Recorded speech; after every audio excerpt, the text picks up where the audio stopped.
Hello? It work? Hello? I think we're good. Okay, there we are. They missed that whole thing. I know. So you missed all the fun. I was having a good laugh at Renee because he he made himself some, what do you call it? Kimchi noodles? Bulldog. Bulldog. It's like kimchi and noodles and whatnot. Spicy. And it's very spicy. He could hardly speak. It was so hot. So there we are. Yay! So I had just said to Renee, when you saw me doing all of this, I was sending out birthday wishes to my sweet Linda Safranco. Linda is my right arm, and she does so much for me. You guys have no idea. She works with me with the membership group. She is absolutely incredible. She keeps everything running, makes sure that everybody has all the information they need. She is my right arm, and I don't think I could do this without her. She has been phenomenal. So, my dear, happy birthday. We love you and appreciate you, and I hope you have a fabulous All About You day. So please, wish Miss Linda happy birthday. And her and Carl celebrated an anniversary this week, too. So, she's had a busy week. Is there a double voice? Could be. Debbie Easton says, my granddaughter's been making that for us. It is spicy. And there's Connie Giesland. Hello. Brenda Owen. Hello. Some of you saw the little gift that Renee gave me this week. Renee got me a new cutting board. You needed a cutting board. I apparently needed a new cutting board and directions. Sorry. Oh, that's why, Tammy. Okay. That would explain it. Yeah, everybody's wishing Linda and Carl a happy birthday and a happy anniversary. Thank you, guys. Deanna, his sense of humor is a little warped. Then again, so is mine. So it's genetic. He's a short-range apple. Yes. So, for those of you that don't know, Renee got me quite a nice bamboo cutting board, and it has a... Place sacrifice here. It says place sacrifice here. And I thought it was awesome, so it's in my kitchen. Today we're going to be painting a pretty simple one, actually. This one is called Elegant Aster, and it's a very simple floral, a single floral. We're doing a distressed lettering effect in the background, but the key to this one is actually very little to do with the flower and everything to do with the texture that we're going to be doing today. We're going to be doing a relief stencil, and I have a really simple way of doing it that's going to make it age well. A lot of the time when I see someone do a relief stencil, they don't age well. They chip, they don't look good. And I have a few secrets to eliminate that problem. So we're going to do a little bit of texture work, and then we're going to do some fun little lettering, and then we're going to paint that pretty little floral. And it's a fun one to do. It translates to virtually any surface, and I do mean any surface. So if you don't have a tag, you can put this on a canvas. You could put this onto a small jewelry box if you wanted to, or any kind of plaque. It's a very easy one to translate over onto whatever you have. So that is what we're going to do today. But before we do that, we're going to talk about giveaways. I went searching through my storage area because we have a lot of stuff in there for giveaways. And this week we have something special. I have a beautiful set of wooden ornaments courtesy of Sheila Landry. She's got some beautiful scroll cut pieces. And I have 3 of those to give away this week. It's absolutely fantastic. She has lots of great designs on them. You can search her website at tollpaintingdesigns.com for all kinds of really cool patterns from a variety of artists, not just from Sheila. She's got some incredible designs of her own. So you're going to love what you find there. So we have 3 of those to give away, and we've also got some fun stuff from both Renee and I, and as well as some pencils and some pens and some goodies courtesy of Tombow, and some brushes courtesy of Dynasty Brush. So we have some nice giveaways for this week. And there's Miss Sandy, my girl Sandy. Hello, darling. Oh, she's thrown up the link for the stencil that we're using for today's piece and for the pattern. I'm going to start crossing everything now. And Peggy Blazer. Hello, Peggy. Haven't seen you here in a while. It's nice to see you. And Carrie Siebold and Sue Braun. Hi, Sue. Happy Tracy Day. I like that. It's Tracy Day. And Jackie Wright from very hot Michigan. It's pretty warm here too, but it's not that bad. And Anna Fleury, nice to see you. And who did I miss here? Donna Baker, hello. And Kathy Ryan, oh yes, there's tons of goodies this week. Sheila's always been extremely generous. She allows me to post in her own group, and she's incredibly supportive. And she has donated so many great surfaces and whatnot over the years for this. So I think it's awesome that she has these great surfaces. I've painted on many, many, many of her surfaces. I love them. And so this particular giveaway just has oodles of feel good because she's got great stuff. I do have a couple other people I got to say hello to. Bobby Corey, Kelly Davis. I missed one. There's Loretta Lynn Bell. Hello. And who else? Mary Lynn McBay and Pat Cowell. Hello, Pat. And Rosie Singlewitch. Hello. Oh my goodness, everybody's here today. We're going to have a lot of fun with this one today. This technique is not difficult, but it does have a few steps to get it really good. So if you guys are ready to get started on our elegant Aster, so am I. So this is the piece we're doing today. I really like this very soft and delicate color palette.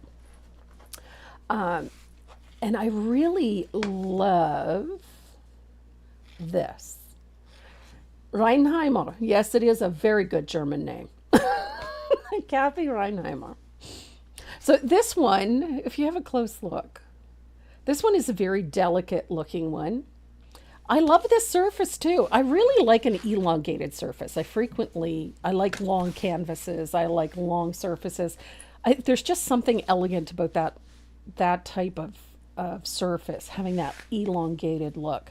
And I thought it would be fun just to do a simple flower, a single simple flower on a rather distressed looking surface. And so this one relies almost exclusively on that background and that lovely texture at the bottom. Now, I've been doing this type of technique for years. I've done this on furniture. I've done this on walls. I did my entire kitchen this way. So all of my kitchen cabinet doors are done with this type of texture, this stencil relief. So there are a few tricks to getting it really durable. And one of them is using as little material as possible. And I'm going to show you a couple of techniques so that you get this look without using a ton of texture. And if you turn this sideways, you can see there's very little of it showing until you turn it, and then all of a sudden it looks very dimensional. And it's really simple. So you're going to love this technique. The fun part is you don't need to do a whole lot of prep for this because you're going to do the prep while you're doing all your base coating. So here we go. The stencil that I used was this one. This is Baroque background. This is the same one I used on my kitchen cabinets too. I love this one. There's something very elegant and loose and detailed and very swirly and soft about this, and it really shows off nicely in a relief. Having said that, you could use this one as well, the M203. This one also makes a beautiful relief. It's very delicate looking. It's very soft. It has lots of movement in it. It's a very pretty one. And this one also works well for a relief. If you want something with a bit more pattern to it, you could look at something like this. This one is also a brocade. I know you can't see that very clearly. This one's a little busier, but it also has a really great design for a relief. Just use it in smaller areas. So there's lots of fun stencils you could use. If you're not into the big swirly elaborate things, think about using just a checkerboard or polka dots. Those things work well in relief as well. You don't need to have something really elaborate to get a really great look. But I am going to be using that Baroque background stencil for this, mainly because I happen to really like it. I love the look of this one. I'm going to clean off my stencil bit a little bit, though. Good gravy, Marie. So this texture medium we're going to use today is one of DecoArt's texture mediums. It's one of my favorites. It's this one, just texture paste. If you don't have a texture paste, you can also use gesso. And if you don't have gesso, you can also use a little bit drywall compound. Regardless of what texture medium you use, you're going to use the same technique to apply it. So it's this simple. So you're going to need a wide blade palette knife. You want something that you can control easily. A smaller one, like the elongated ones, are difficult to control for this type of technique. If you're going to use one of those, you're going to have to remember to keep the whole blade on the surface. So this is the technique we're going to be using. So here's my stencil. I'm going to put mine on the diagonal. I don't want it to cover the whole thing because then you're going to have to paint over top of it, and I don't really want to do that. So I'm turning mine on the diagonal because I kind of want the pattern to go diagonal. And then I'm going to use a piece of tape to hold it in place. I don't want this to shift while I'm doing this. So you're going to use just a small amount of texture medium. I would say about a teaspoon. You really don't need to use a lot more than that. Now, I'm going to apply it by laying it on quite generously. And I've got a problem with the stencil, but that's okay. I'll fix it later. So I'm just making sure that all of the open areas of this stencil are filled. Just like that. And then you're going to use it at an angle and scrape away the excess medium. You should be able to see the pattern right through the medium. And if you can see it, then you've got just the right amount on there. Essentially, that texture should be no thicker than the stencil. So then I'm going to peel back the stencil, and there we have the relief. There's always a little bit that escapes the edges. Just use your finger to wipe that away. Now, if you're like me and you manage to get a little bit bleeding under the stencil, don't worry about it. It just becomes part of the original piece. So all of that, if you know, I've got a little bit of bleeding in there and the hole got filled a little, just take your brush, push that out. Whoops. And this little area where it's bled, don't worry about it. Just leave it alone. It just falls into the background's texture. I've got a spot here where I had a little clump. I'm just smoothing it out with my brush. There we go. So if you have a look at it, I'm going to turn it sideways again. There's actually very little material on that surface. And that's what you want. You want a very low profile. So I'm going to repeat that on the bottom.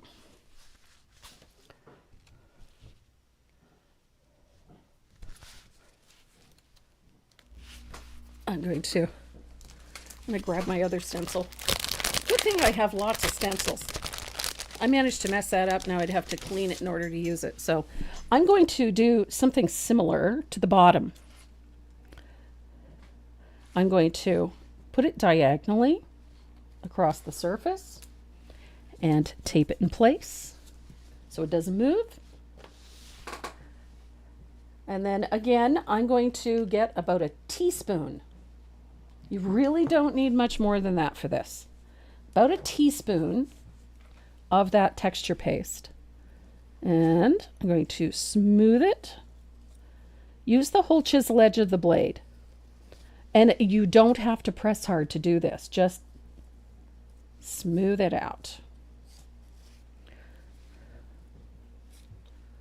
So once you have it smoothed on, you're going to use the chisel edge of the blade at a sharp angle and scrape away the excess.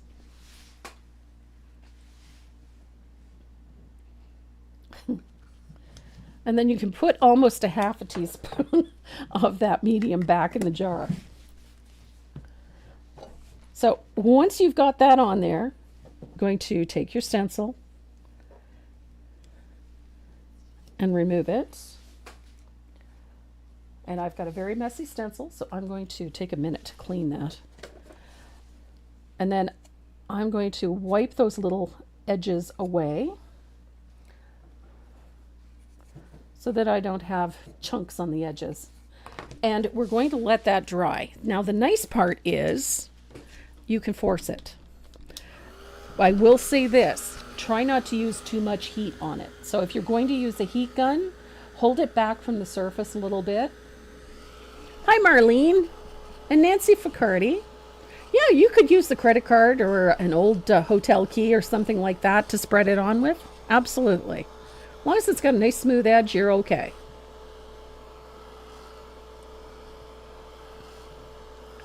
So I'm going to dry this, but I'm not going to have the heat too close to it.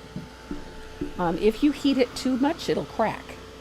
Not that that's necessarily a bad thing. You could get some interesting effects out of it. So I just want to dry this nicely. I love the look of this technique. There's something really elegant about it. And I've done this before. I've done a few larger pieces with this technique. I really love the look of it. Hi Elka and Subron, hello. Yeah, you don't want this stuff drying on your stencils. I can promise you. So that's starting to dry really well. I'm going to set that aside. And then I'm going to show you how I clean this off. So I got a couple of sheets of shop towel. I like shop towel for this. And you notice that you do get a little bit that bleeds into the back. I'm going to wipe that off. I'm going to put my stencil down. And I'm going to take a spritzer with some water. Remember, this is still wet. Yes, this is one of my stencils. I have them on the website.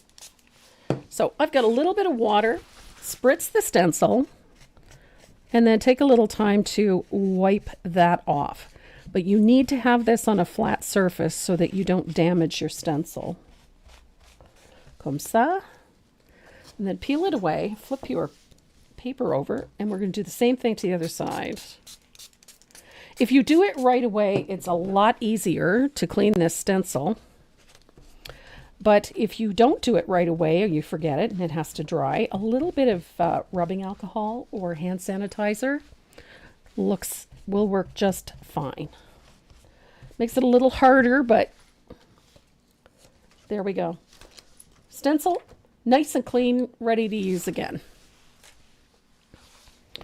It's just the easiest way to do it.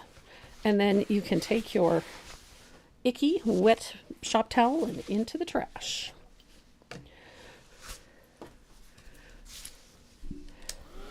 So this one is almost completely dry. What I love about this particular texture paste is that it does dry quickly.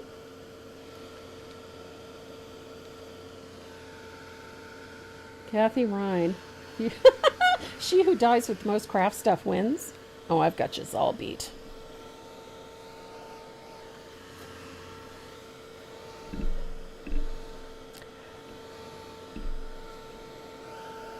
So I'm going to give this a couple more minutes. And my membership group has a class coming up at the end of the month. I wanted to show you what the membership group is doing this month. This is their live class for this month, is this cardinal.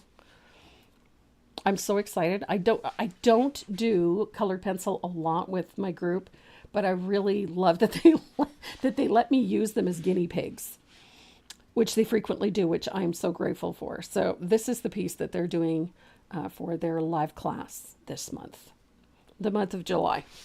So a couple of times a year we get to do something with colored pencils, and they're so much fun. I've been having a blast. I'm currently working on the part 2 to the Au Jardin, which is the...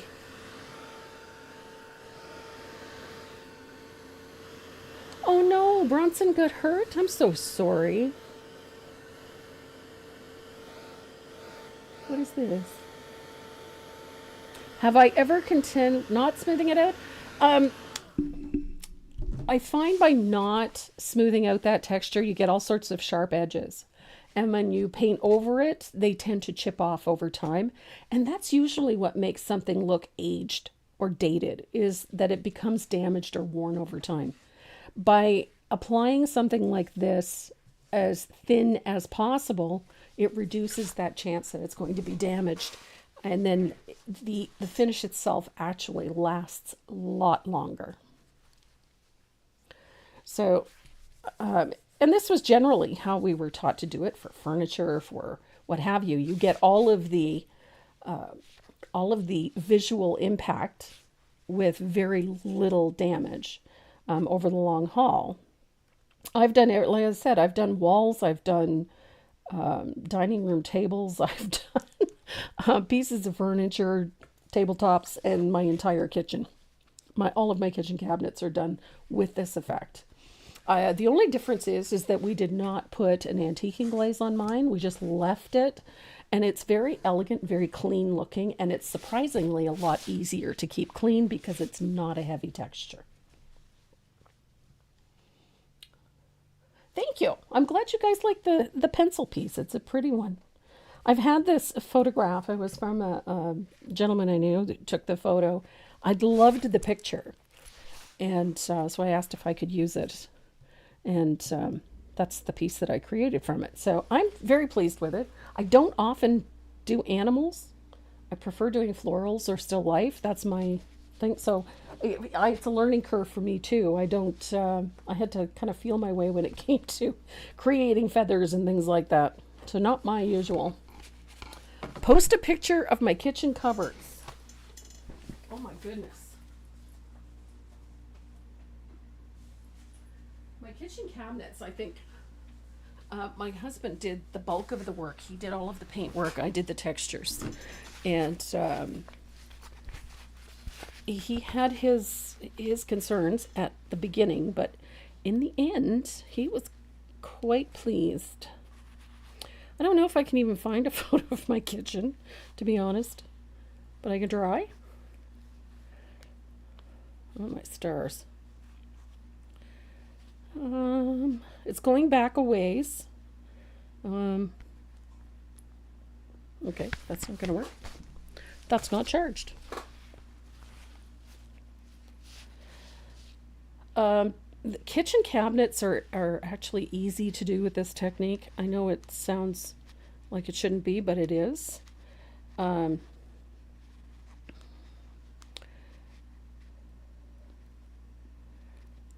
It is a lot of work, I will say that.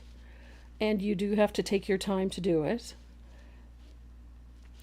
But the kitchen cabinets, I think, are perhaps one of my favorite things. So I don't know if you can see this clearly in here or not, but the kitchen cabinets are white with black trim, and that texture is, of course,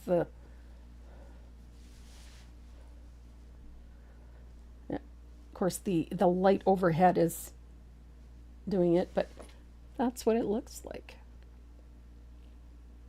And it is quite pretty, but the whole kitchen is done that way.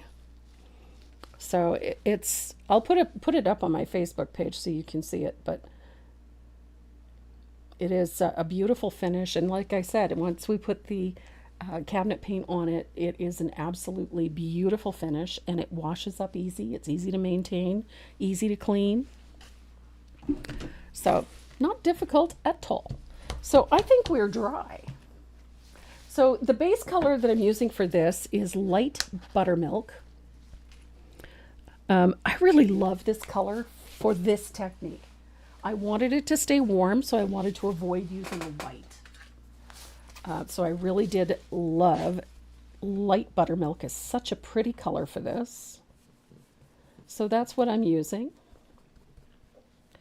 And you want to make sure that when you're putting the base coat on, that you get down into all of the crevices, all of the little textured spots, so that the paint is everywhere, and you don't want it leaving a dark hole somewhere. You want to cover everything.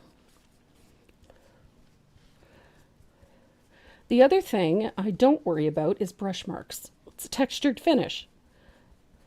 So you could leave it perfectly smooth if you wanted to, but honestly, it isn't that important when you're working on a textured surface, and it does create a lot more interest. But just make sure that you get paint everywhere.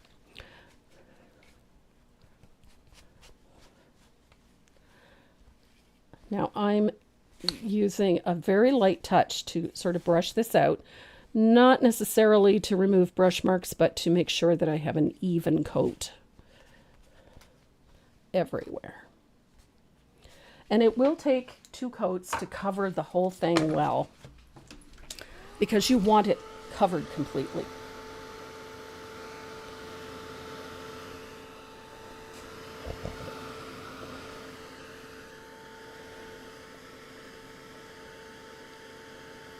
Yeah, Sue, it does. I think the whole idea behind it was to give it that embossed metal look. There's ways that you can use this method to create all sorts of looks.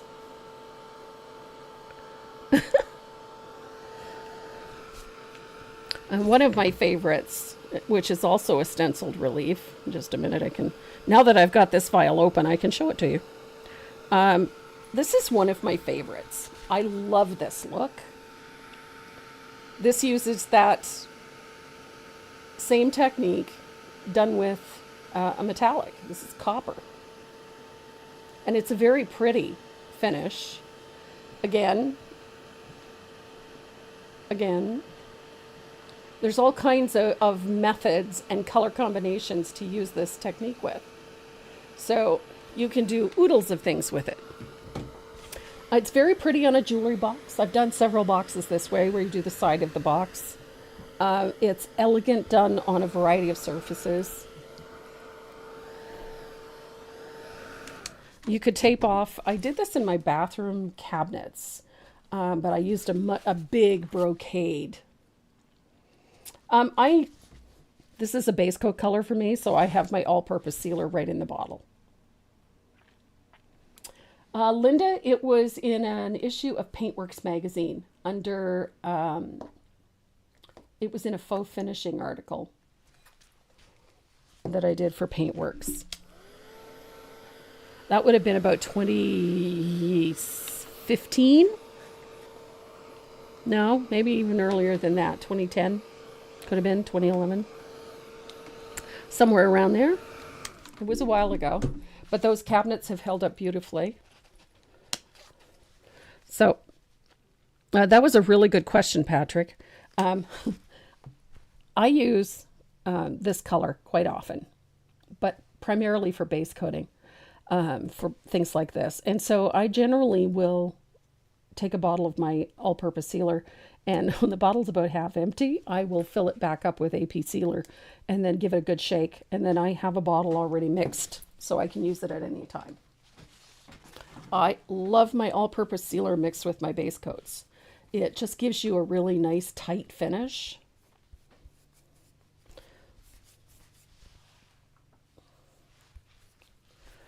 And the paint actually moves really nicely. You can add a little bit of Jo Sonja's to it if you want the paint to move a little better. It doesn't hurt it at all.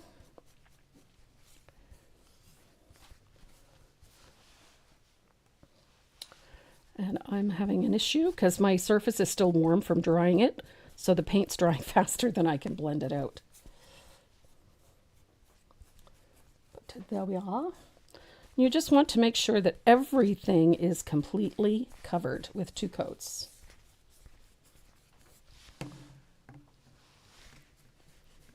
There we go. There we are. So 2 coats light buttermilk. And we're going to dry that really well. There's Liz. Hi, Liz. Oh, I always put it directly in the bottle because I'm lazy.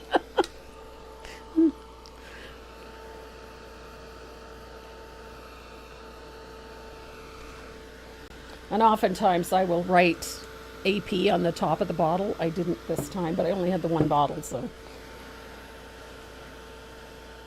Just to remind myself that it's already got sealer added to it. So I'm going to make sure that this is really dry. Hey, Pam, how many days did that take? It took, well, my husband took them down, which meant we had to number all of the cabinet doors. And then each cabinet door was sanded and thoroughly washed. We used a TSP to remove any oils or grease and whatnot from makeup. They're 25-year-old cabinets. Anything that was loose, what have you, had to be repaired. Any hinges that needed tightening, etc. And he did all of that. And then they were sanded and then primed. And then they were ready to paint. All in all, it took us about 2 weeks to do them. And it's not a big kitchen, but we still did 20 some doors, 25 some doors. And then we were installing a overhead microwave with our vents, and which meant we were taking out 2 cabinet doors and then had to build a new one. So we had to do that as well. So yeah, it was about 2 weeks of work, but he worked very hard getting them all sanded and stripped and ready to go. Then I did the texture on the doors while he was painting cabinets, the boxes, and then we started painting all of the doors. So it was quite a job. He did, I would say, about 90% of it, because all I did was do the, the pretty stuff. He did the bulwark, and I did the rest. Okay, so we're going to. I made a mess of my palette, so I gotta clean that up. The next thing we have to do is add that antiquing, and that part is actually quite easy to do. So I'm going to make myself a high-tech applicator with 2 pieces of shop towel. I'm going to crumple one and tuck it inside the other. Voila, high-tech applicator. And I'm going to grab my Jo Sonja's Fast Dry Glaze. I love this stuff. Yes, Carol, the video is on there. Look under lives.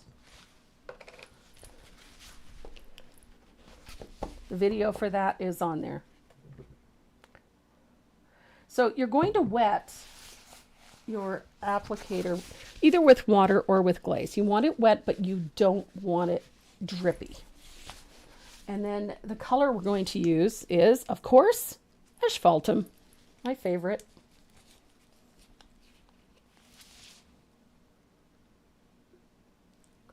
Whoops, here we go.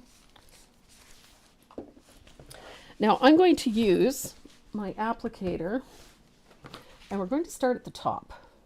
And this part always scares everybody. So we're going to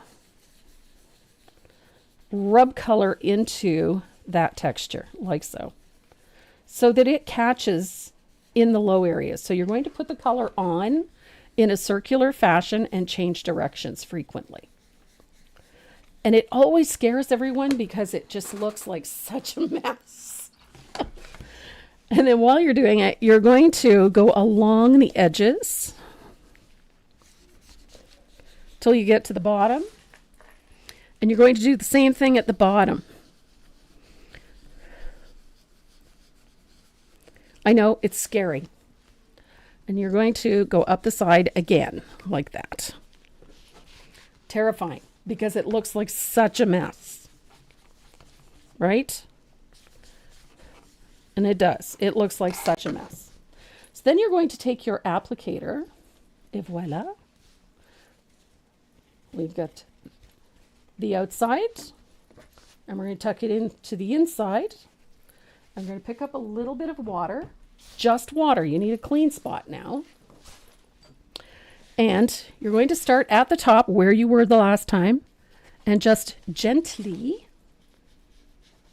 pull some of the color off of the texture, like so. And I pulled too much. So now I got to put some back on. But while I'm doing that, I'm using that clean edge to take off some of the excess color, like so.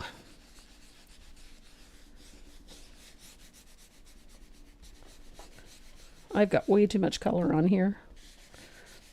But this is the nice part, is that because we're working with a wet medium and a wet cloth, I can pull some of it off.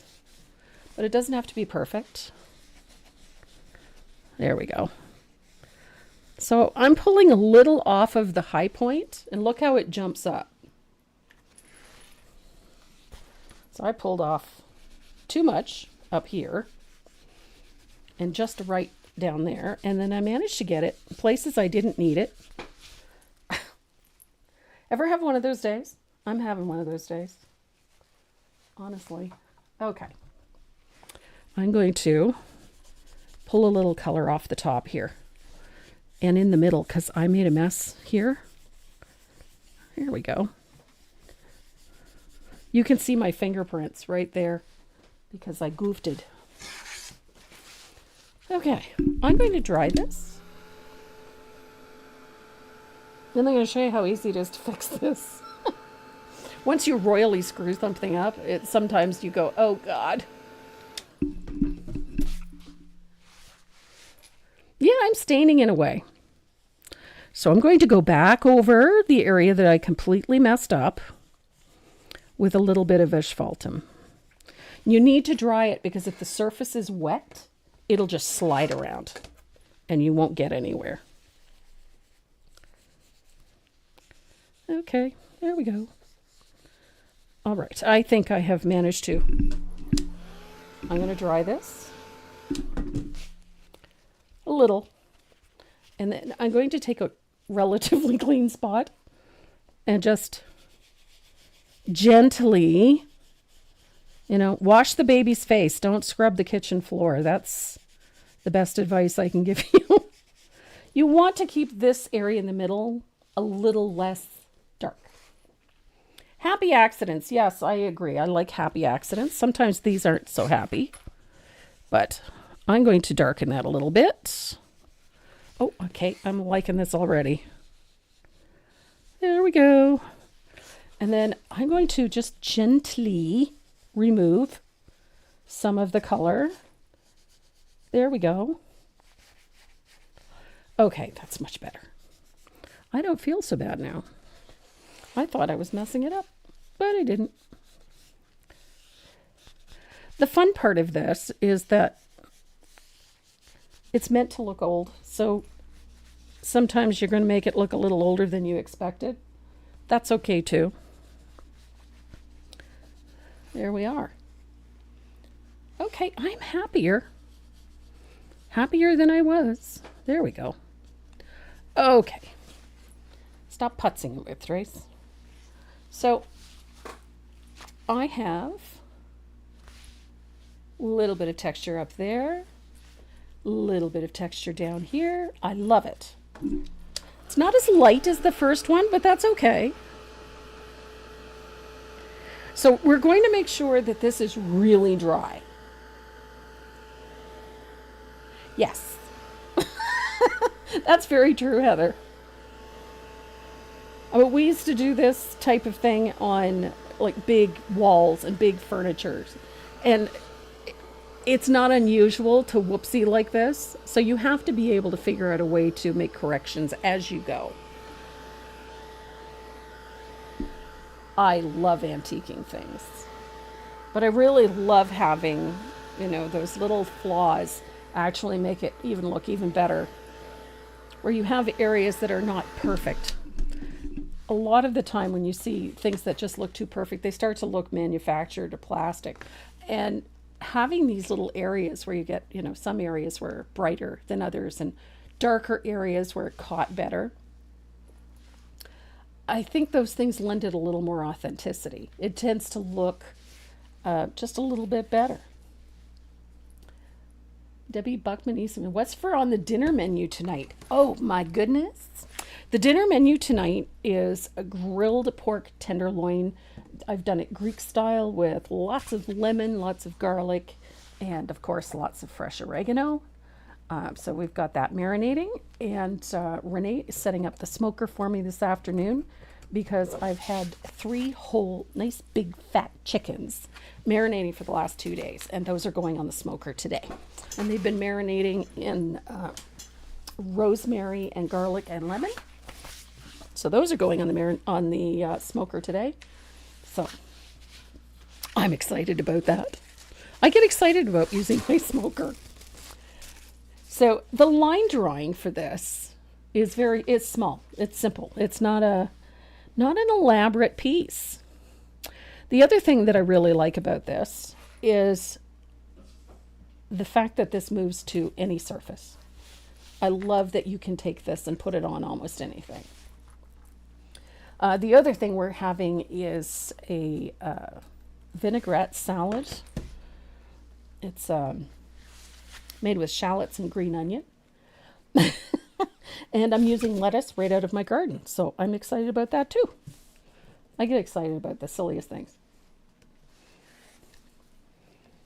I went and had a look in my garden today, and I've got tons of lettuce and tons of beet greens and tons and tons and tons of Swiss chard, and I'm so excited. I love all those things. So I'm going to use a piece of quite worn graphite because I really don't want a whole lot of dark lines on there. So I'm going to take a piece of tape. I'm going to tape my line drawing in place so that the line drawing doesn't shift. And we're going to I like using a fine red pen to trace with. And I'm going to start with this lettering. Now you want to use light to medium pressure because you don't want like hard black lines on this, simply because you're going to have to take them off a little later on, and the lighter they are, the easier it's going to be. Good heavens, I can't even talk today.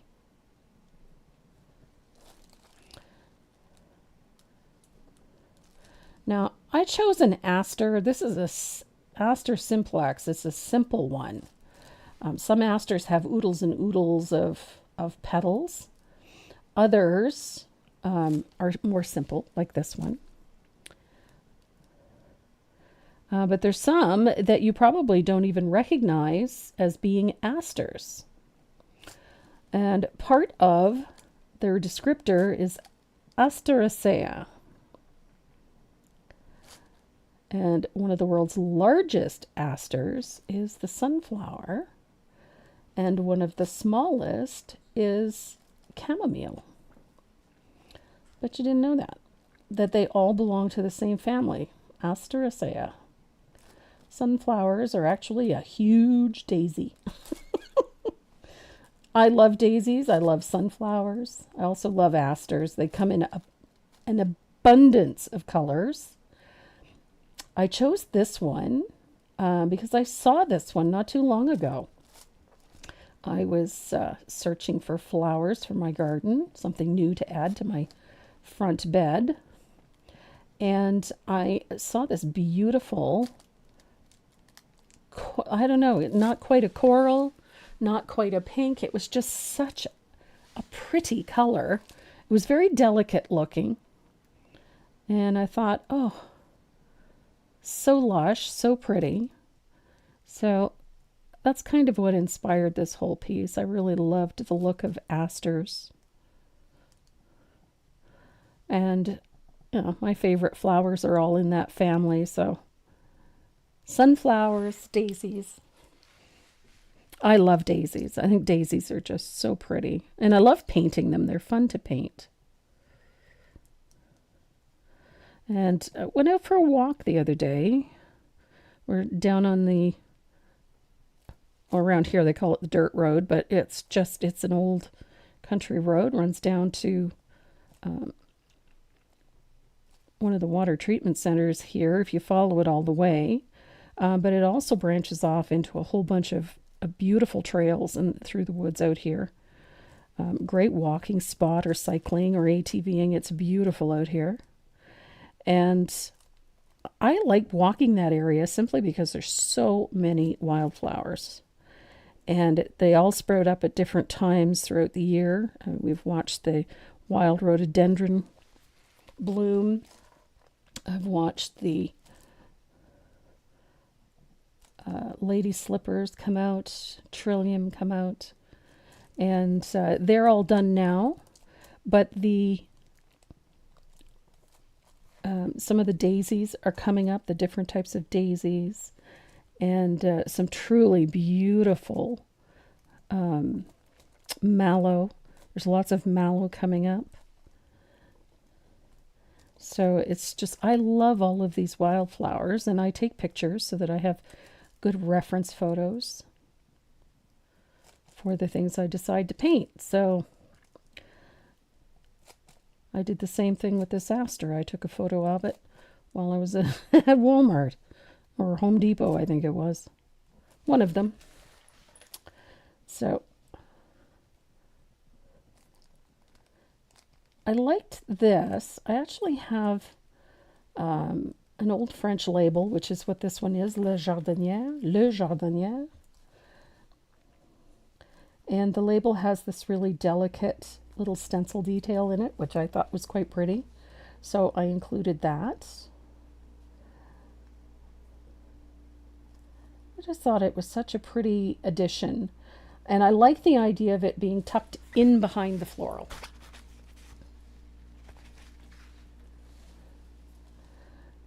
So it makes for a pretty and ornamental piece. Same with this little detail at the end of the lettering. It just matches the motif that's in behind it.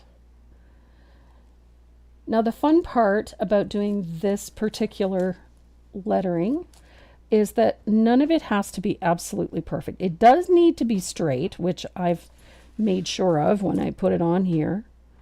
But it doesn't have to be perfect, because this is going to be heavily distressed, which is, I think, part of the charm of this, personally.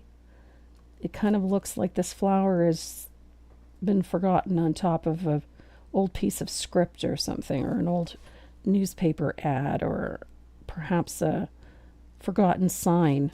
I think it just looks really neat. And I've done this in various pieces. I really like this look.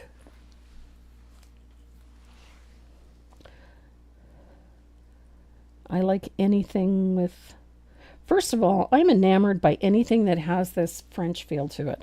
There's just something charming and elegant in it. And I have a number of books on ornamental details from the turn of the last century. So we're talking late 1800s, early 1900s. I love the ornamental detail that we used to see in a lot of things. Robin Storm, I paint flowers because I can't grow them. Yeah, I don't grow houseplants. I mean, the way I see it, the kids are lucky they made it. So houseplants are a no-go for me. I don't do houseplants, which is sad because my mother was amazing at it. And she was always so disappointed that I couldn't keep a house plant. But as long as I do perennials outside, I will have pretty gardens. We do maintain them, and we'll go out and weed them and, make sure that they're well kept. But I am not that person that can be out there every other day tending flowers. I have too many things to paint. I love them, so I look after them, but I make sure they're watered and fed and fertilized and weeded and whatnot. But that's about the extent of it. Okay, I'm not sure if I did that leaf, so I will therefore do it again, just to be on the safe side. Primarily because I'm not sure that I did it. Can't remember. Okay, and voila. So I think that has it all. Hi, Carol. Good to see you. And Tina, hello. Okay, I missed a bunch of letters. Good grief. See, I got distracted. Lights are on, nobody's home. Honestly.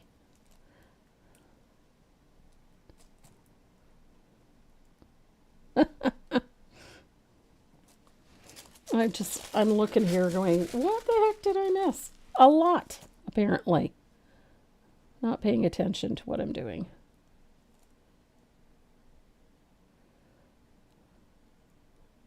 I keep looking up to see who I'm missing. There's my puddin'. Poolside. Good for you. Honestly. It's like I skipped over 2 or 3 letters and just said, keep going. Okay. Did I get everything? No, of course not.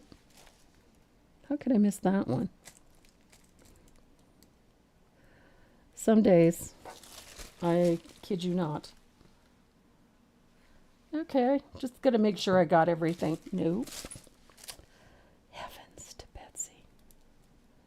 This would probably be easier, except I had already used this line drawing, so it's got red lines everywhere, so I couldn't tell where it'd been. I should have used a different color pen. La la. Okay. Seriously.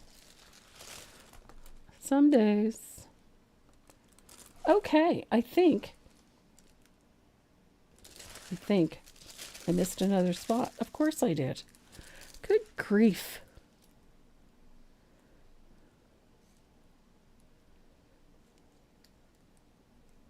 There we go. All right. So I've got my line drawing on. What pencil do I use? Pencil. I'm using this is a Uniball Signo.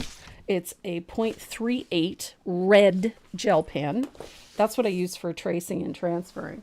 If I'm using a pencil to draw on things, I use this one. This is one of my favorites. This is a Bohin.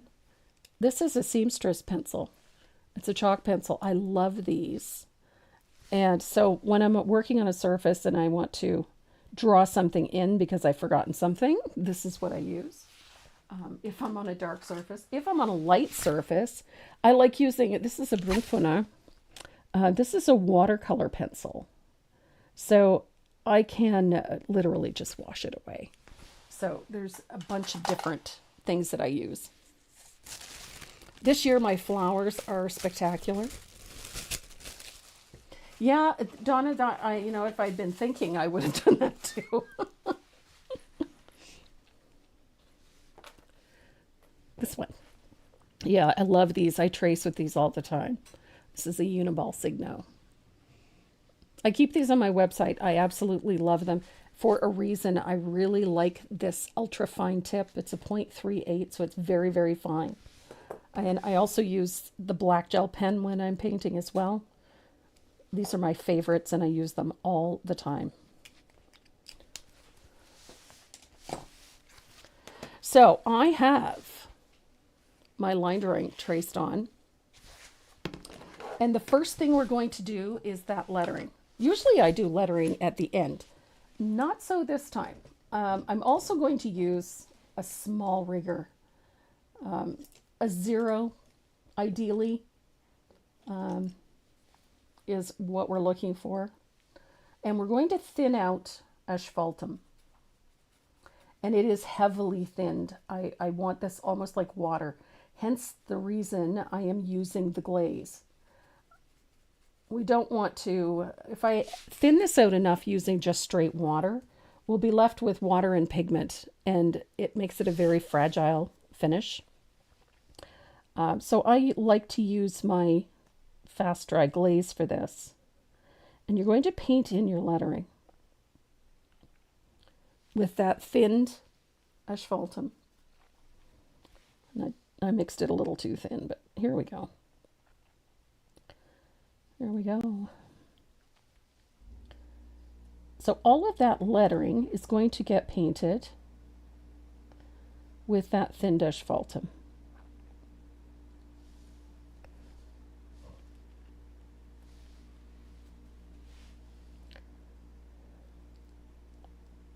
Just like so. And this is where that very light,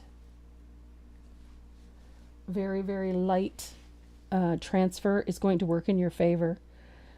It's going to make it so much easier to remove any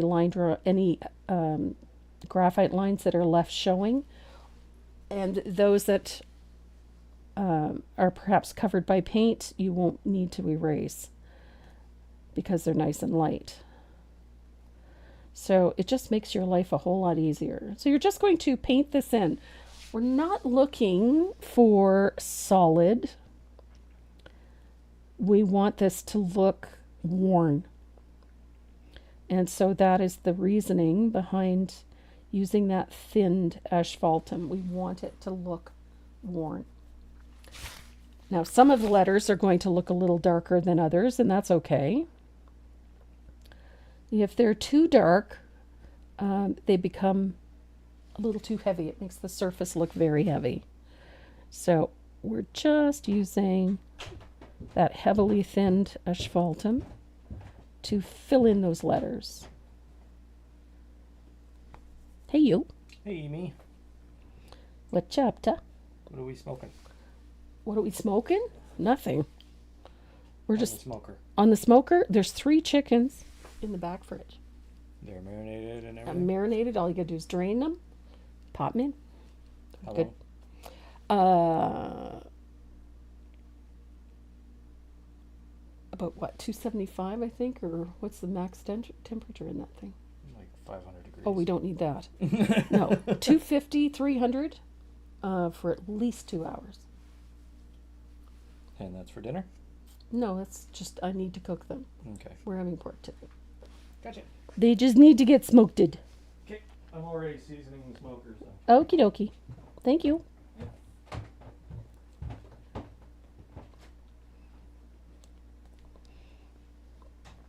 He's handy. We'll say.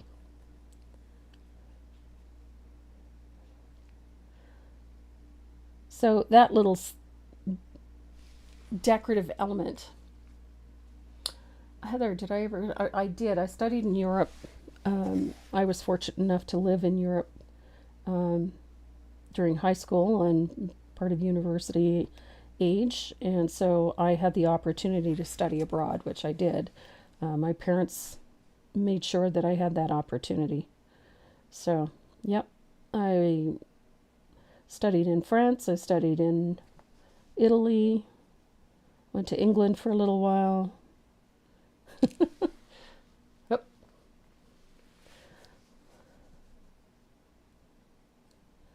So there we are.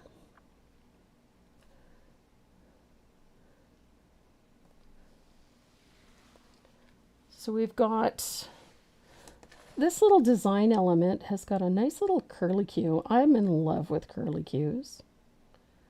I just happen to think they're the best. And I like this little detail, these little pods coming off the end, these little teardrop shapes. There we go.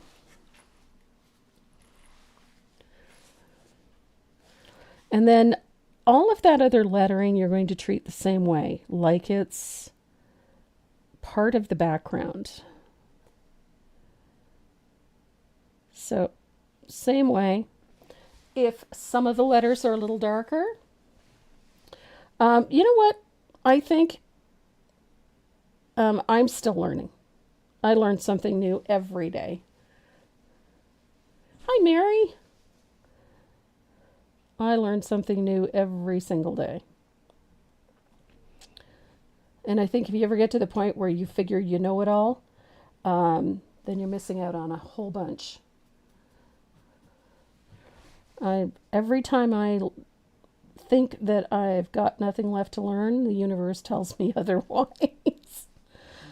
And one of the things that I love to do is I love learning. So one of the things that I continuously do is challenge myself to learn something new.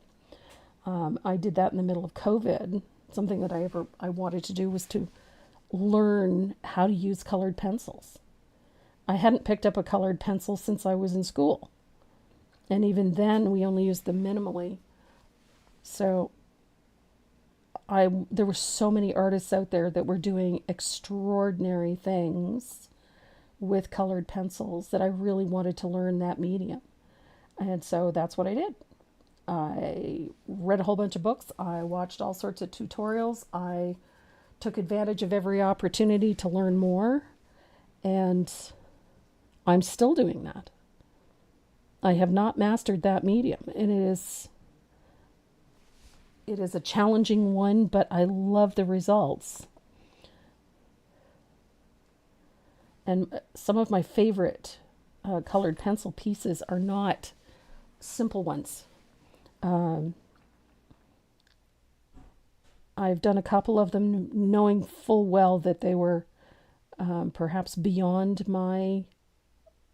what I already knew, beyond my level of expertise, but I found I learned the most from those. And I very rarely tackle something because I like the picture. I 9 times out of 10 will select something because of a particular technique. I wanted to learn reflective surfaces, so I chose a piece that was perhaps beyond my scope at the time. I understood the technicalities of it, but not the medium, and that for me is the big thing. The technicalities of the art are not beyond me. I understand value, I understand light, directionality, line. I understand all of those things about the arts, but the practicalities of working with that new medium, I did not understand. So that was something I had to learn. And the practicalities are application, how colors are achieved, how value is achieved, all of those things. And that comes only with playing with the mediums. So I had to do a bit of research and I had to do a lot of learning. And I'm still learning. There's so much I don't know about that medium and how to work with it. So at every opportunity, I will take a class, learn something new, try a different tutorial. I love colored pencils. I love working with them. I'm not 100% happy with the work I do. Exactly. Probably take me a lifetime to master them, but mastering them is the goal eventually, but not one I'm in a hurry to get to. When you think there's a rule with colored pencils, think again. Absolutely. Every single colored pencil tutorial I have done has either bent or broken or challenged something that I learned in another one. There's Miss Sheila. Mwah. There's my girl.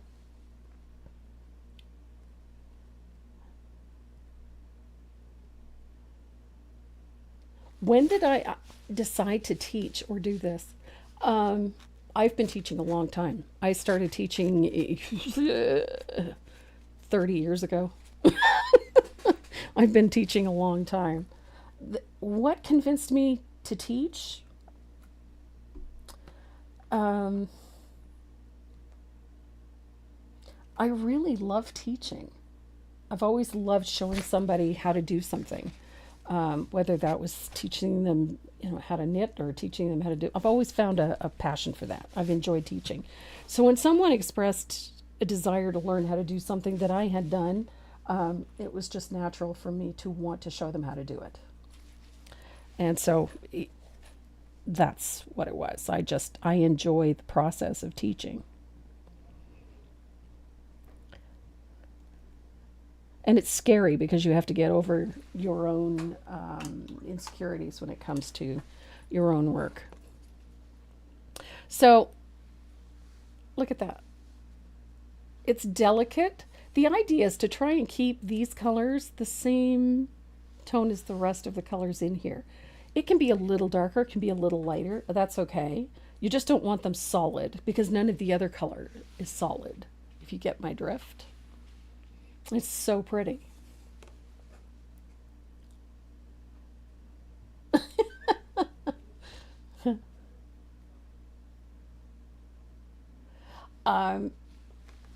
For glass and crystal, absolutely. Another person who's extraordinary at glass is, oh, my brain just shut off.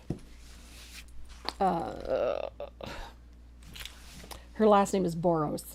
My brain just won't find her first name. Carmen Boros, sorry. Her work is extraordinary. She does the most extraordinary glass pieces. There's so many beautiful ones. I have so many books on colored pencil. It's ridiculous. So there we go. We've got all of our lettering in.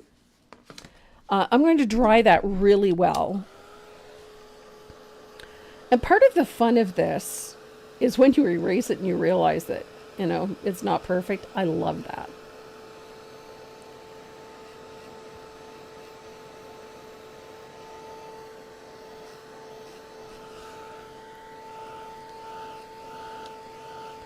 Hi, Eileen. Eileen Carroll. Welcome.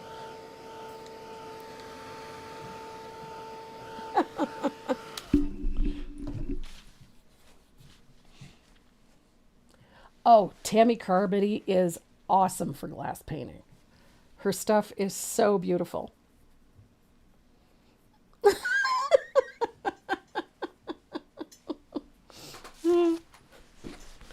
Robin Storm. Robin is outing me. Oh my goodness.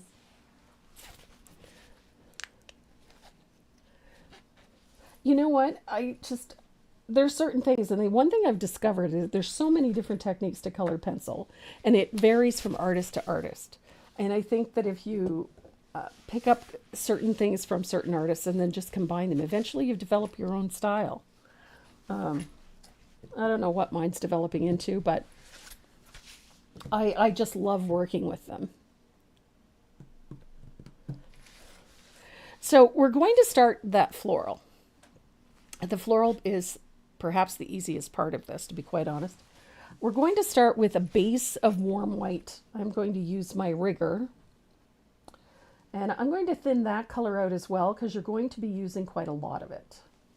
So I'm going to thin this out with either water or some Joe Sonia. Either one will work. I'm going to base the stem all the way down with a little bit of thin warm white. Et voila.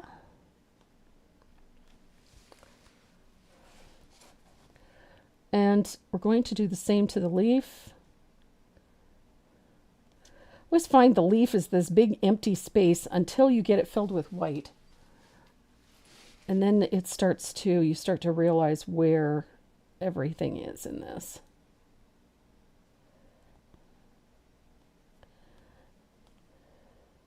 So the white is simply to give us a nice bright area for the color.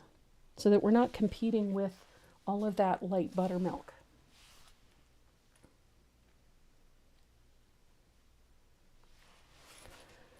And then you're going to use that color as well to base each of the petals. Now, they are not fully opaque. We don't want them fully opaque. We just want to fill the space up with a little bit of light. We just need a lighter value. That's all. So each of those petals gets filled with essentially what's a wash.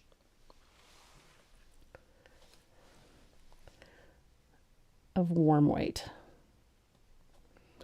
This is just going to give us a nice bright base for the next color. And I do this frequently. I base coat with a little bit of warm white for a variety of things, depending on the surface that I'm on. If at any time I think that the surface is going to cause an issue with one of the colors that I'm using, I will put down a layer of warm white. And all it does is it prevents the color I'm putting down from being influenced by the color I'm working over. So colors like reds and corals and pinks, if you're working on a dark background or a brown background or something with a muting color, which is what this asphaltum does, I don't want that color to influence the color I'm putting down. So I want it to remain bright and energetic. So by putting down a little bit of white, it reduces the chances that that color is going to be influenced.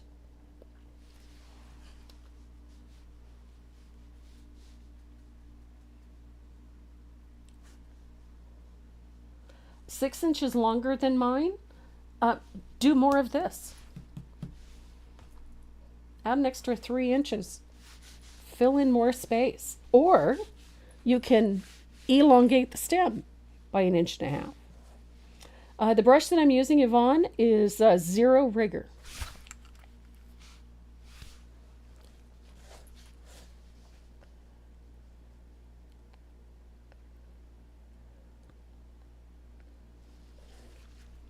Anytime I'm working on a surface that doesn't necessarily fit what is required by the pattern, I'll either, depending on how much space that is, I will usually enlarge the pattern a little.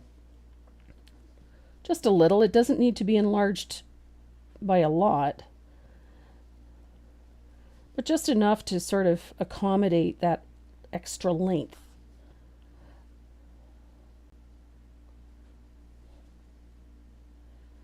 And if it's longer, as you said, then you can simply add more of the texture at the bottom.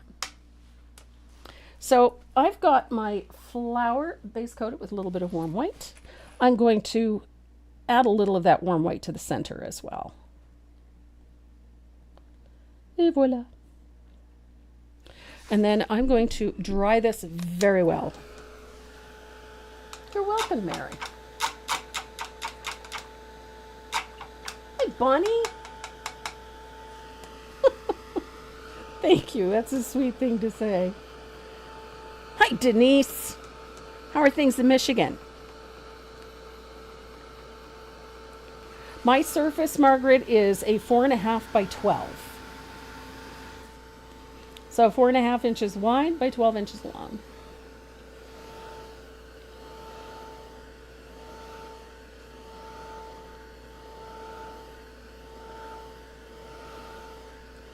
So I'm going to make sure this is good and dry.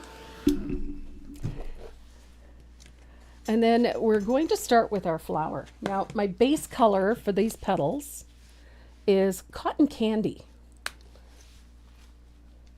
It's one of my favorite colors. I love cotton candy for a couple of reasons. Makes a great flesh tone.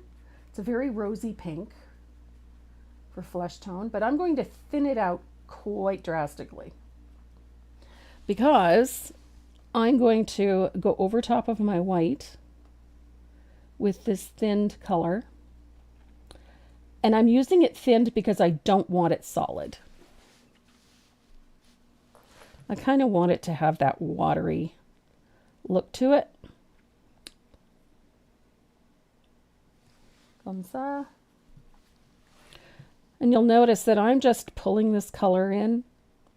I'm not really worrying about whether or not it's solid. It doesn't need to be. This is just a rosy undertone for this. And if there's some white peeking through, I'm okay with it.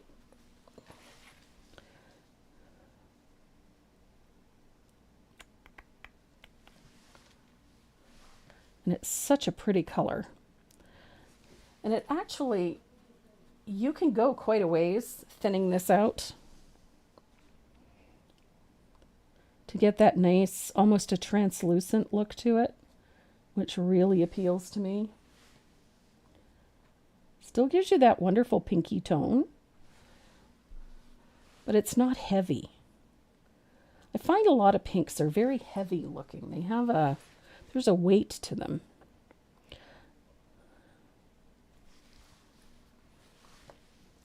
That's so pretty. This is a great tone. So there we are. I love that sort of wishy-washy thing. So when you look at it, it is not a perfect base coat. It's just a little blush of color on there. I'm going to put a little more in. There we go. Great color.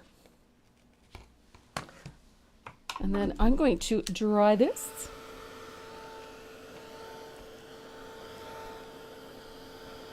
It does look very wishy-washy.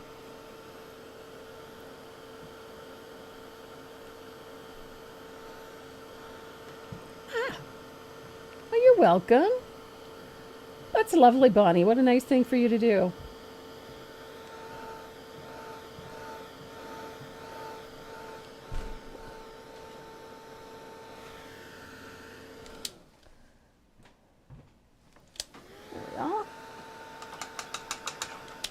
So while that color is drying,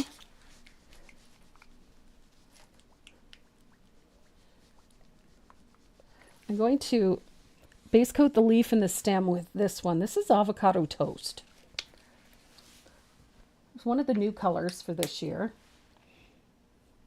I keep track of my new colors by doing this. I write the year they were released on the top of the label. And then that way, when I'm writing instruction, I know how old the color is and what I'm looking for in the catalog. So I'm going to thin this the same way I thinned the color for the petals. And I'm going to base our little stem with that Avocado Toast. This is a great green. It's a nice mid-value green. It's so pretty.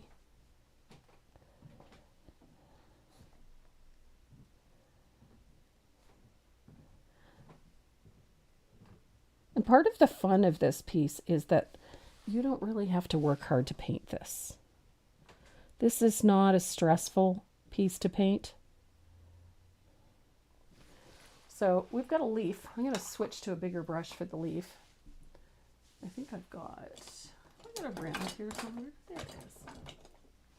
I've got a small round. This is a number 3 round. This one's a black silver. So I'm going to base coat this leaf with the thinned Avocado Toast.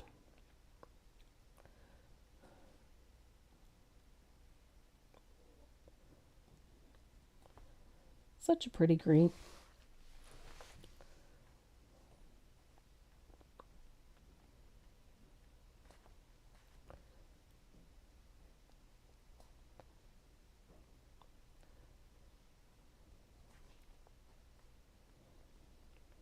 There we go.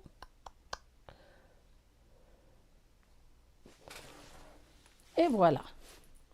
So we've got that nice light green. Wanted to stick to a softer color palette. I didn't want this to come screaming off of there.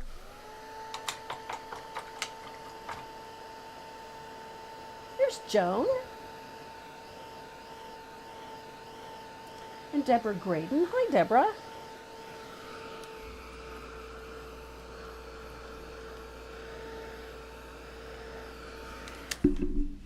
And now we're going to do that center.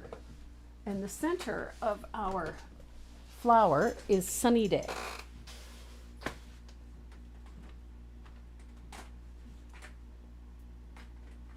We have to open a new bottle of Sunny Day.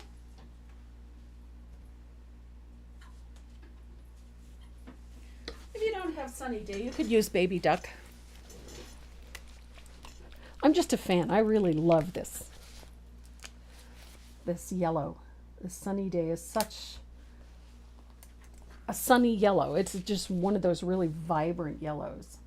And again, we're going to thin this color out just like we did with the others. And I love the look of this in here. It's so pretty.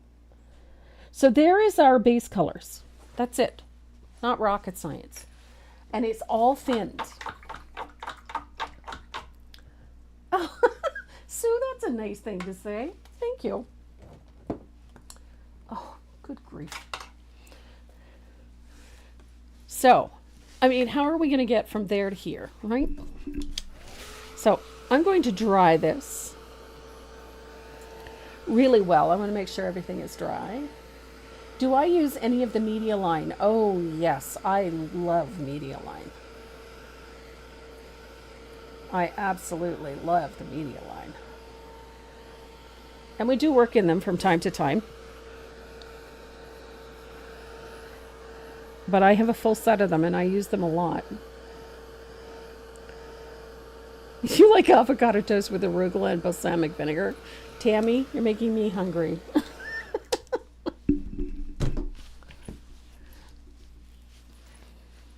So we're going to tackle the leaves first. And our shading color for this is this one. It's Plantation Pine. I like black green quite often. But again, I wanted to keep this fairly light. I did not want this one to be super heavy.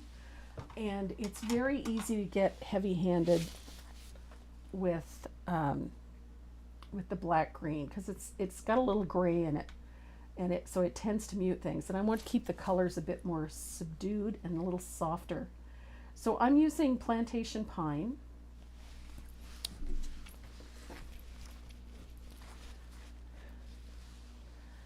And that's my shading color.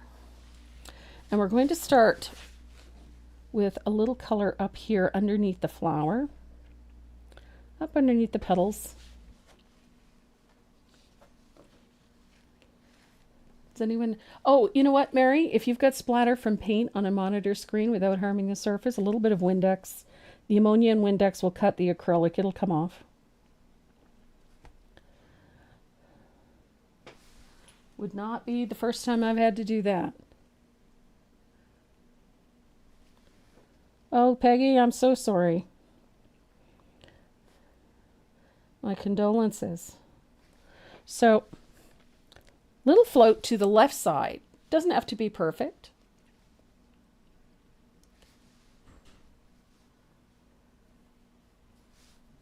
Little float to the left side. And then we're going to use that same Plantation Pine to put a center vein down the center of our leaf. There's a little flip over there, so make sure you put a shadow behind that. And then you need a shadow there for the point.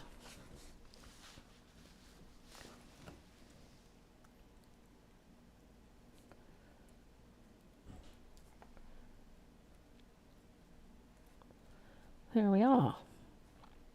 So I've got my shadow down my center veins. Oh, Brenda, if it's your keyboard cover, take a soft cloth, put a little hand sanitizer in it, disconnect your keyboard and wipe it down. I've been there, done that. I've got paint on everything. So once you've got that shading in, I'm just going to show you real quick. You're going to use a little bit of Margarita, which is your highlight color. Again, you're going to thin this out and you're going to blend it out well. But you're going to use that highlight color there, opposite those shadings. That's going to soften your leaf quite a bit. I love margarita. It's a great color. It's also a pretty neat drink, but it's a great color. And then on the right side of that stem, I'm going to put a little line of that as well. It's just going to give us a brighter yellow, or a brighter green, I should say, on our leaf.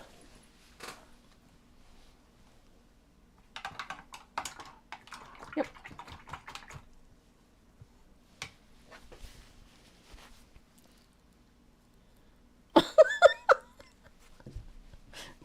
You would not be the first to think that, Sandy. I've got a little boo-boo here. I must have put my hand on the wet paint. But another task solved. There you go.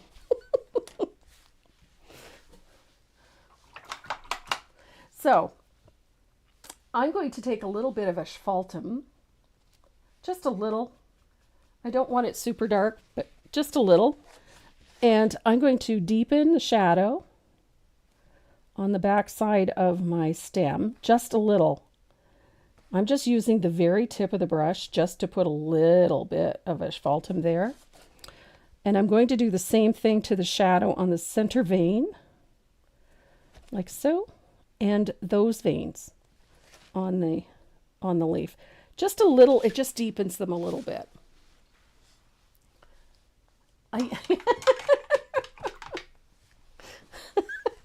Yes, Tammy, I don't think you're wrong. So, which brings us to our flower. Now, I've got 3 colors that I've used for the flower. Well, 4 colors actually. I've used the cotton candy for the base color, which is that soft pink. And I love this color.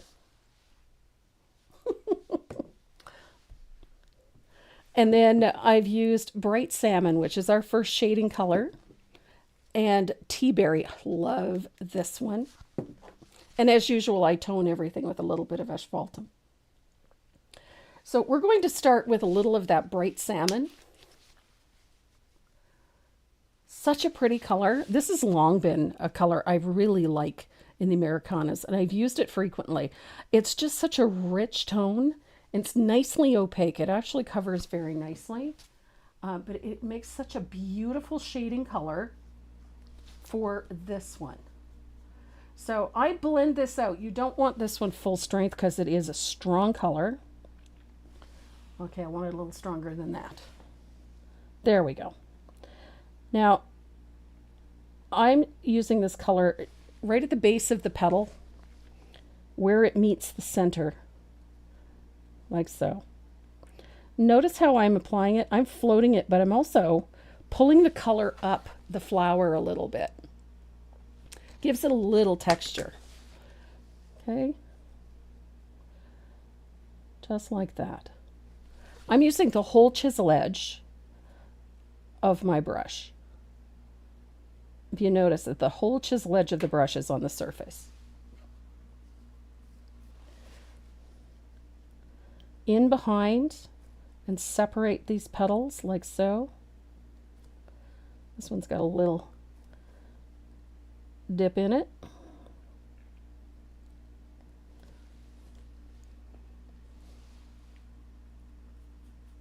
Such a great color. This is bright salmon. I love this color. This one came out just prior to the pandemic. I think it was 2018 or 2019. And it is just a beautiful, it's not really a salmon, it's more of a coral, but it's a really rich coral. And I just love this tone. And I'm going to come back in under here. I didn't quite get enough color in there. And then we've got one here that separates these two. Like that. So look at how much richer this color is over top of that beautiful cotton candy. And it's about to get a wake-up call, because we're going to, one more.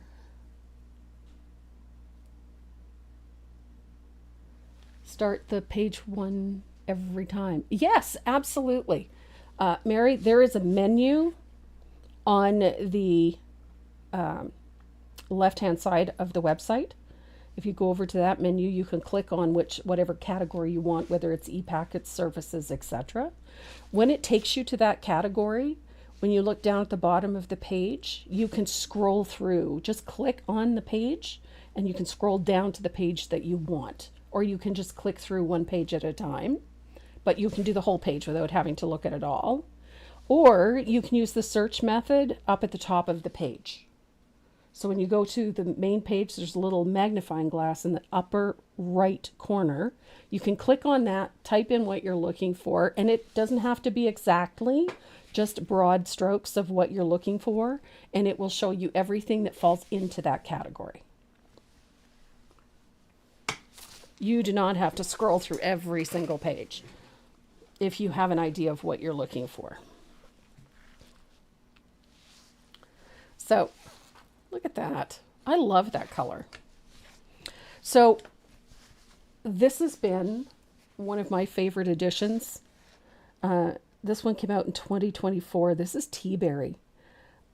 Just a gorgeous color. I love this one. It's a little more transparent than the Bright Salmon. It's a little bit darker, but it's more transparent. But this one has just like that zing. Now, this year, 2025, they came out with this one, which is Coral Buzz.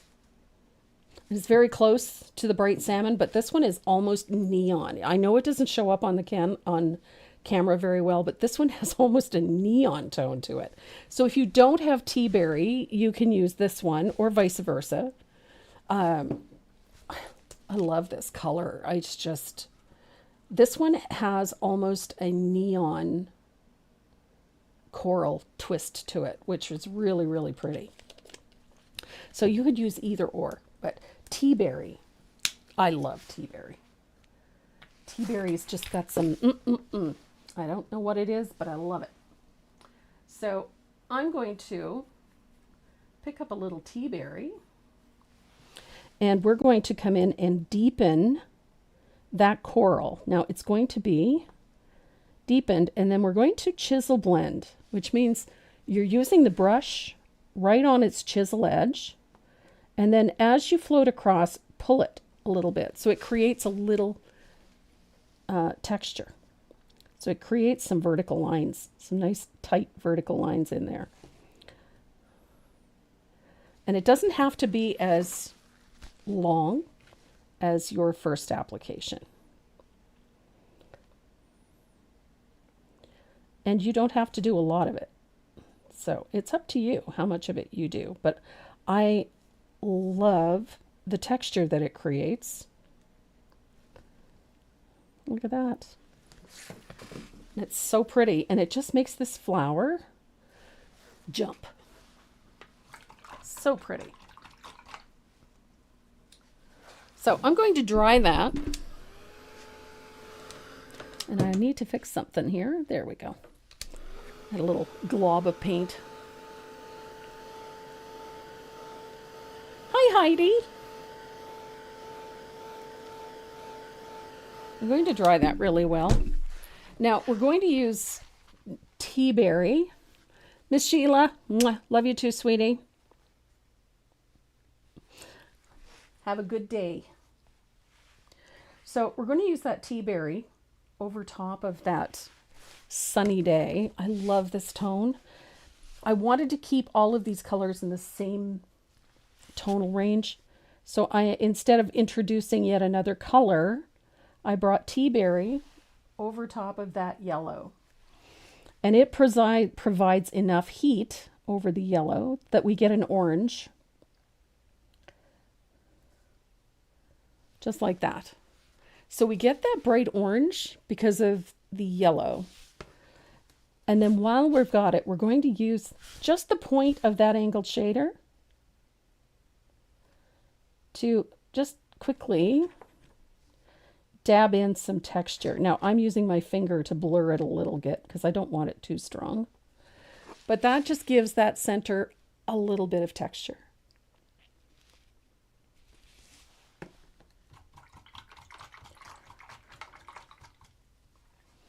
So we're going to dry that center, and we're going to add a highlight to our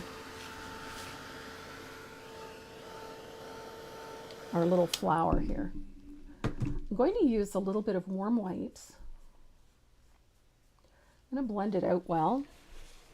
And we're going to bring a little of that warm white out onto the tips of the petals. And that's what's going to help us shape our flower. And again, I am doing that little chisel blend where I pull some of the color down.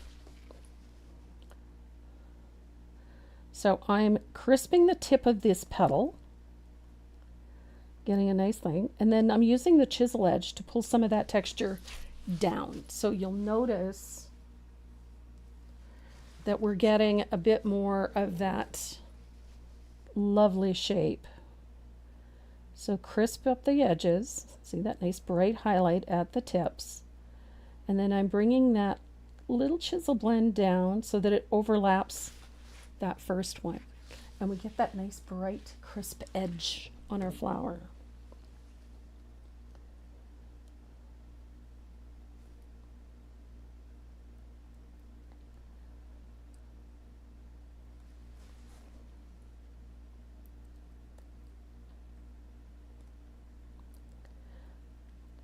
I'm usually telling people the more layers, the more depth. The more layers, the more depth. So when you can put all these lovely layers in, that's where your depth and shape comes from. These layers and layers of color. And I like that, cleaning up those edges, giving you that nice sharp definition where it counts.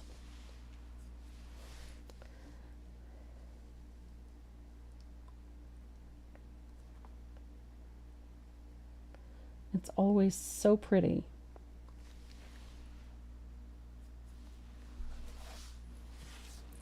And right here.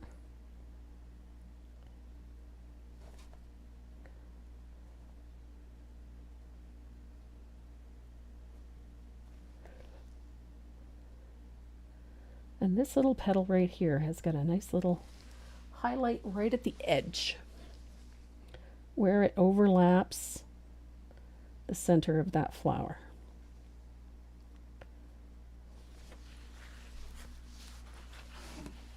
Look how pretty that is. So we're going to deepen our flower in a few places with a little bit of asphaltum. And again, you're going to heavily thin this color. We don't want this color full strength because it's a brown. It's going to flatten things out. It is a yellow-based brown, but it's still a brown. It'll flatten things out if we don't take a little care with it. But I'm going to use a little bit of heavily thinned asphaltum to deepen. Okay, a little too heavily thinned. Ah, there we go. I got a little bit of color anyway. Just to deepen these center areas. You don't want to change the color drastically, but you do want to tone it a little. You want to deepen it. So that color gets floated in carefully. You don't want to just hammer it in. Float it in, and it will nicely deepen these colors. Creates a nice little bit of depth and a nice little shadow in there, especially here where these petals overlap. We want that depth. It's what gives that flower lots of shape. So there we go. And then while you have that asphaltum out, we need to really shape the center. So I'm going to bring a little of that color here too.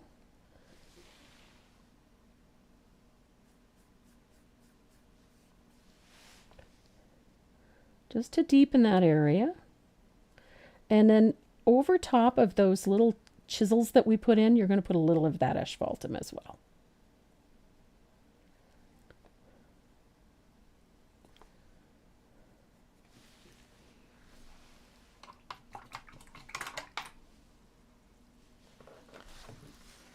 So that little flower is really looking quite light and quite pretty.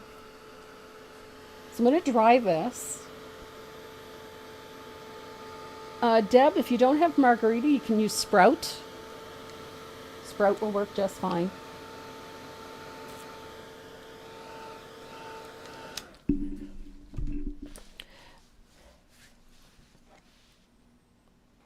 So look how pretty. So I'm going to grab my favorite eraser. This is my Factus Black. This is nice and dry. And I'm going to start erasing graphite lines. I like getting rid of those graphite lines.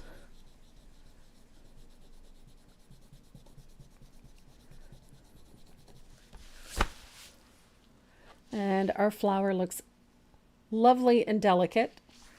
Now, I'm a big fan of outlining things. I like using my gel pen for a lot of that stuff. But if it is not to your taste, you don't have to do that. So I'm going to remove the graphite lines from around my lettering as well. And this lettering is going to look a lot lighter.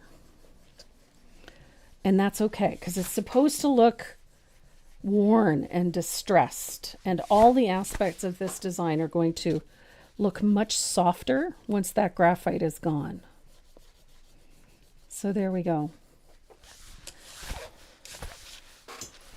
Now, the other thing that you may notice is that some of your line drawing is going to look a little disconnected once your graphite is gone.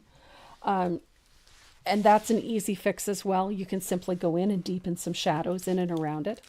I'm a big fan of my gel pen, so I like putting little details in.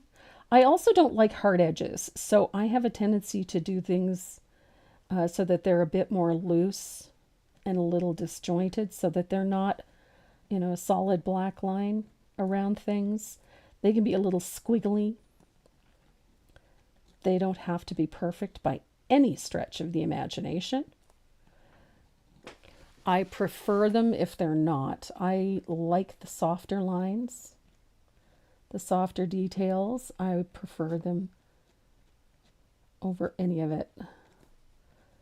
So if it's not to your taste, just make sure that you paint in and around and make sure that you get crisp lines and crisp edges.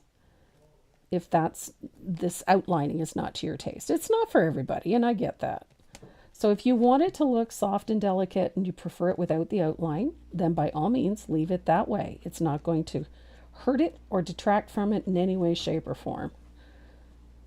This is just my personal preference. So Chickens are on there. awesome sauce.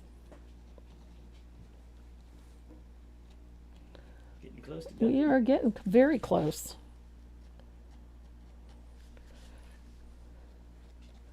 So you can start working up that wheel. Wheels is pretty much done. Oh yeah. You had time to do that while you were looking after my chickens? Your chickens are, fire and forget. Okay. Fire and forget. Okie dokie. I put it at 225 Okay. That's good. just because it gets a little bit more smoke on there. Yep. So I'm going to put a squiggly line around my center too. But I'm going to take my small rigger and I'm going to use some very tiny little white dots. I want to soften the center a little. And so sporadically around the center of this and coming out onto the leaves just a little, or leaves, the petals, bunny leaves. inside joke. If you've been watching any length of time, you know me. Bunny leaves. Bunny leaves. Is your Mary Osmus down there? Yep, Amos. Amos? Yeah, you can hear Renee coming down the stairs. Yes, you can. You can hear him in every part of the house, I can assure you. So vocal. he is vocal and not quiet. So little bits of little tiny dots around the center. And then I'm going to do the same thing with a little bit of asphaltum in the more shaded areas. And make sure that they overlap a little. You got to bring some of those darker ones up into the lighter ones so that you get texture. I like me a soft center. Where's Maze? Maze is upstairs. Probably try to Convince Dad to play ball. convince Dad to give her a pup cup or something. Oh yeah. Uh-oh. And you left him unsupervised? Renee doesn't have to spoil Maze. My husband does it for him. Pretty sure I got Mary Osmus on there. I do not. There we go. Yep. So to get your name on the wheel, all you got to do is join in on the chat. Hit the like and the share button. So there we go. I've got a nice loose outline on my flower. We have one or two little things left to do. We want to create a nice little shadow on this so it looks like it's floating. Just a little. So I'm going to grab my rigger and I'm going to thin out some asphaltum quite heavily. I want this like ink. Really thin. And I'm going to come about 1/8 of an inch away from the stem. And I'm going to paint in a shadow that is roughly the same width as the stem. Like so. And it has to follow the shape of the stem.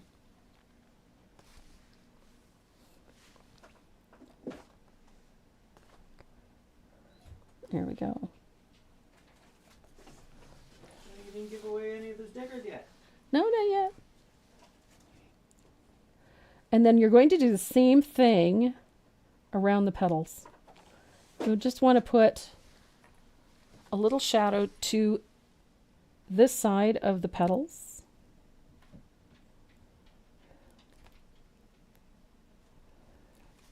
Just to create the look that there is a little bit of a shadow, that this petal is creating a shadow.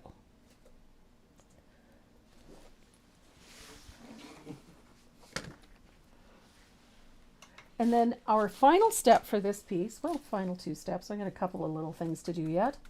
We're going to thin out a little asphaltum and we're going to lightly spatter because it's aged. We need it to be spattered a little. Just a little. And I'm trying to avoid putting too much on the flower. Maze spoiled? I don't believe it. Oh, That dog is spoiled. beyond belief. So I'm going to dry this and then we're going to tweak some shadows along the outside edge and we will be done. Mind you, her physique would tell you different. That she's not spoiled. No, she's very lean. And but she's got so much energy. Muscles. My wish for my birthday is to win Big Lucy. Big Lucky? She wants a Big Lucky for Linda.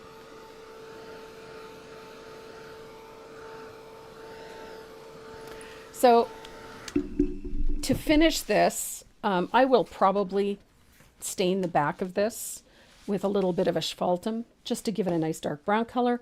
Finishing the edges, a gold leaf pen. I think a gold leaf pen would be pretty on this. But before we get to that, That pink, I'd say silver. oh no, gold, all that warm tone, definitely gold. So I'm going to use a nice big flat. I don't often shade with a flat, but I'm going to today. I'm going to load up a flat brush with a little bit of asphaltum, and I'm going to put a float around the outside edge just to darken it a little, just at the edge. Just a nice little float.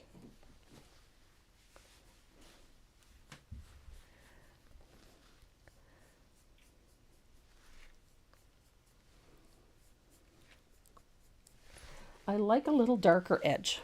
That's just a me thing.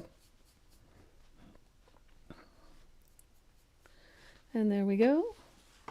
As I said, I'll use a gold leaf pen around the outside edge to finish that off. Make sure. Yeah. Middle drawer. I know. No. One of the ones that's, nope, not that one. The blah, blah, blah, blah.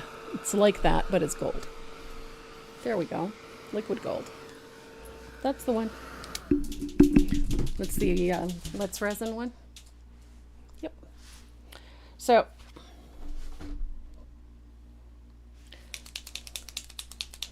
I like finishing things this way. Oh, nope, that's not the right one either. Nope. I'm looking for the. Yeah. Yeah. Nope.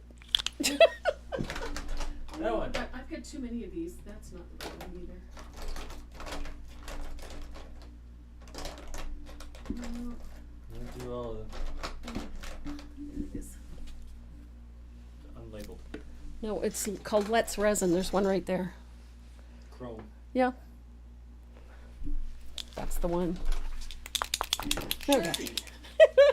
Yeah, I have Sharpie paint pens too. So this one is a Let's Resin chrome marker in gold. I love these. And it makes for such a nice finish to do this on the edge. Just gives it a nice look. Oops. And the really cool part is that if you want a little of that gold, you can just tip the pen over and put a little on the front if you want to. So while I'm doing this, I'm going to get Renee to spin that. Well, I guess no. Because they won't be able to see what I'm doing if I get you to spin that. Oh, I'm such a rocket scientist some days. So there we go. Nice little gold finish at the edges of this piece.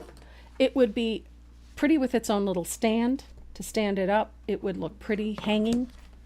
It would look nice with a little tassel on it.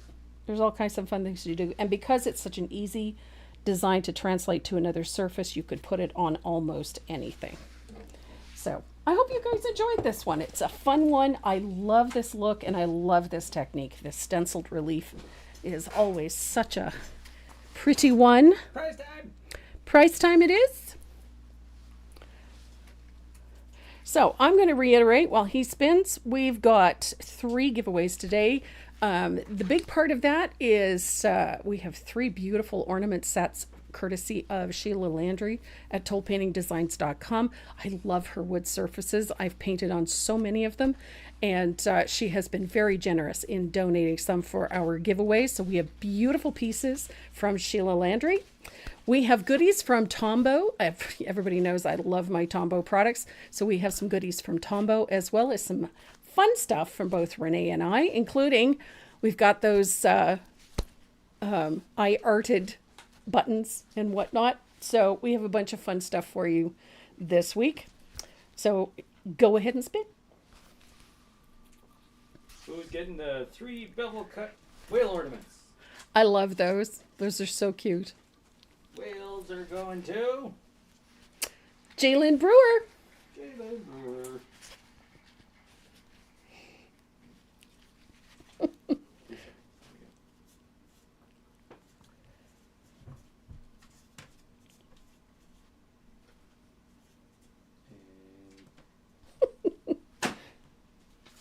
Did your marker die? Sharpie die. Your Sharpie died. Jalen Brewer's getting the wheels. And the next one is going to...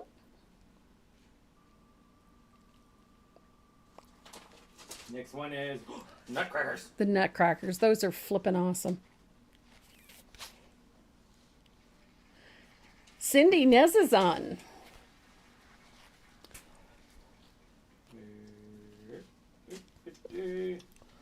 Linda Safranco has not won in a very long time. There's a few people that haven't won at Well, all. I know that, but, you know, And there's a few people that haven't won at all. that's quite true. There we go. They get the nutcrackers. And the last one goes to...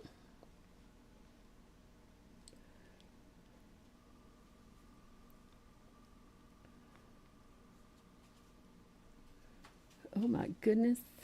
A lot of names. It is. Wendy Burgess. Oh, Debbie's never won? No, you didn't win, but you did get a just because. And they get the bevel cut snowflakes. Yes. Yeah. The tag is pretty. And I have so many finished pieces, so I think this one's going to go to Linda Safranco. You sending that? I'm going to send this. Well, it's her birthday today. She should have something. Honorable mention. So thanks everybody for joining us today. Again, mwah, happy birthday to Linda Safranco, honey. I will mail this out to you this week. Everybody have a great weekend and go out and enjoy some of that sunshine because the weather changes on a dime these days. So everybody stay safe, stay happy, and we love ya. Mwah. Have a great weekend. Pet your dog.